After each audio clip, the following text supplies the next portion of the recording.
Yeah, we're very excited to be here. It's always good to present after one full day. Yeah, it's great. So we have our thesis is that the two things holding back cryptocurrencies are throughput and volatility.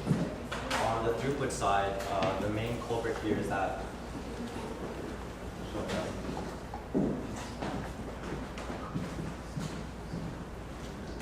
there we go. Most cryptocurrencies have a fixed supply. So in Bitcoin's case in particular, there's only going to ever be 21 million Bitcoin. So when you have underlying shifts in the demand for that Bitcoin, you have underlying shifts in the price. So how do we solve these things? Under the throughput category, there's a lot of really promising projects, such as Hedera Hashgraph, which hopefully everyone's heard of, EOS, Plasma and sharding for Ethereum. And then for the volatility category, we have stablecoins, which is what we're building.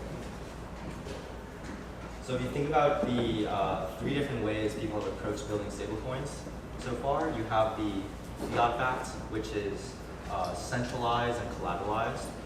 Tether backs each of their coins, supposedly, with $1 US in a bank account. You have the crypto-backed, something like MakerDAO, over-collateralizes their stablecoin with Ether.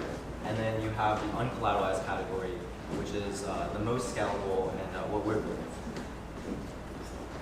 The idea here is that we can incorporate an elastic supply policy, expanding and contracting the coins in circulation to match the market demand. The way that this works on a high level is we have an oracle that feeds in the exchange rate, so what Cardano is trading at. In this case, in the contraction, it will be trading under $1, so let's say 98 cents. And our protocol would prescribe contraction, and it needs to take out coins from the supply. So we implement a reverse Dutch auction to auction off newly minted carbon credits, which is a non-stable coin. So that could be worth $10, it could be worth $100, and then people essentially bid to burn their stable coins to receive that newly minted credit.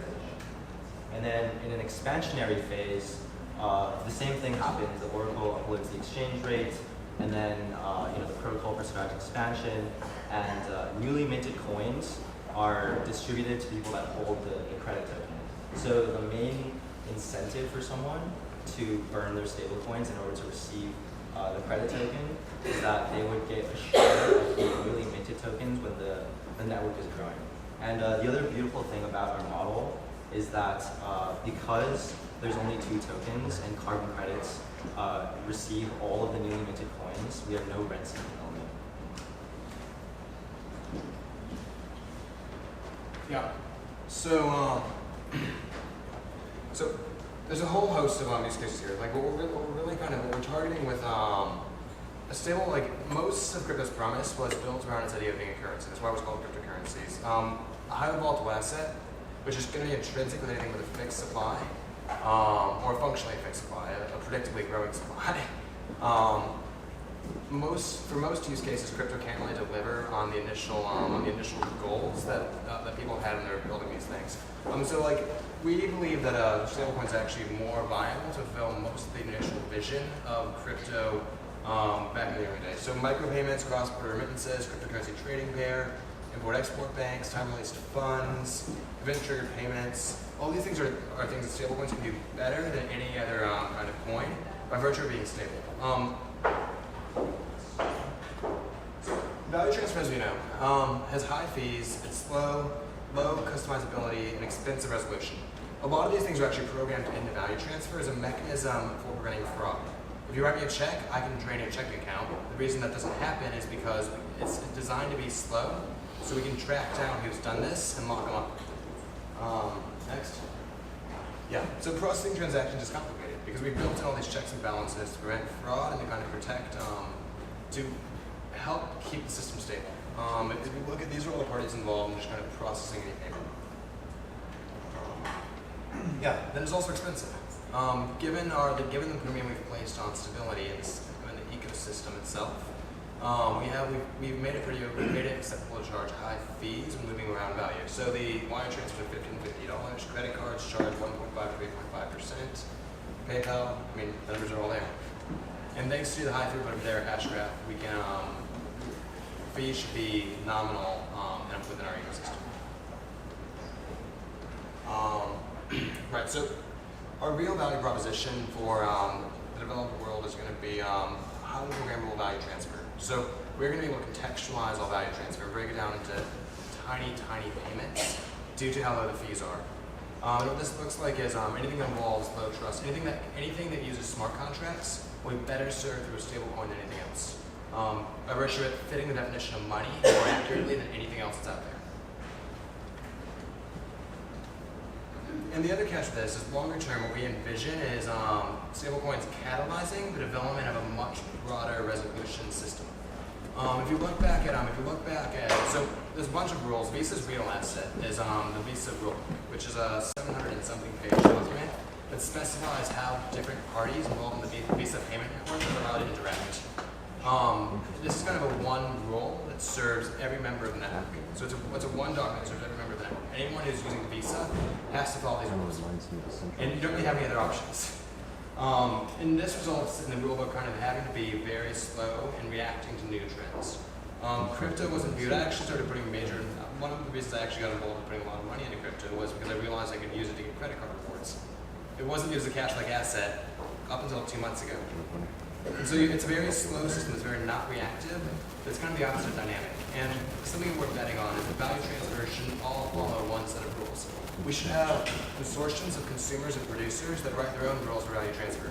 And we're going to help develop that. And the other kind of going deeper into this, we believe that one of the main value props of smart contracts is that smart contracts are much cheaper to reproduce, and programmers cost less than lawyers. We should be able to see many contracts between companies rather than being hammered out by a bunch of law teams over the course of months, costing everyone $1,000 an hour.